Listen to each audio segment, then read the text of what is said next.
to all. The last video I talked about the horizontal and vertical alignments, some gates you can say that, but I am not clearly explained what exactly this. So now I am going to explain what is meant by smart gates. So think about these are the menus. How can I align on the top? So what you need to do, you place the first one here. Then you can see one blue, one pink item is drawing. So what you can do, I am placing here. So now it is correctly saying, correctly showcasing the alignment. The bottom alignment, they are fixing it. Then I am selecting next one. So now you can see that 80 pixel gap between the gutter between one icon to another icon menu to another. Then again I am putting here. So they exactly they will make intelligently they will say this is the way we can use the smart gates. This is a very useful thing when you are layouting.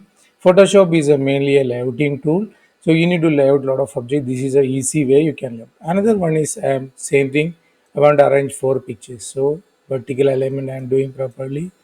Then again I am doing the horizontal alignment. Then I am doing this. So if the alignment is not correct, again you can bring here. Okay, then this is here. This is little up, little up. So this alignment is here. This is one.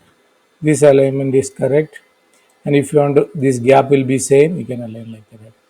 See now you can easily understand that how smart object is working. See here it is width and height is measuring.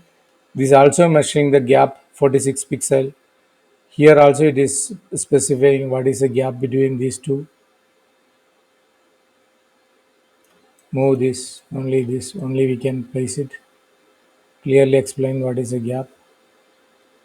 Okay, this gap I placed. Then I am coming here. This will measure and tell you the gap. See, 48 pixel. It is not showing. If you are doing vertically, also it will display. See, 54 again. See, 38. It is reached 30. So now you understood that how to use smart objects. Use a smart object easily for alignment. There is no rulers or gates user. What is mean by rulers mean? This is the rulers. I will take you later how to do that. When you place the rulers also here, it is perfectly fine on the top. Alignment is correct. Okay, now this is a way if you take it on here also and here also. This is a way you can using the smart object. This is a very nice tool. Use it. The last video I talked about what you can say. This is alignment I done. At that time I just talked about this. Now you utilize, you understand the smart object. Again you are relayouting. You do the same layout. Okay, thank you for watching. Please practice this. This is very easy and simple method for layouting.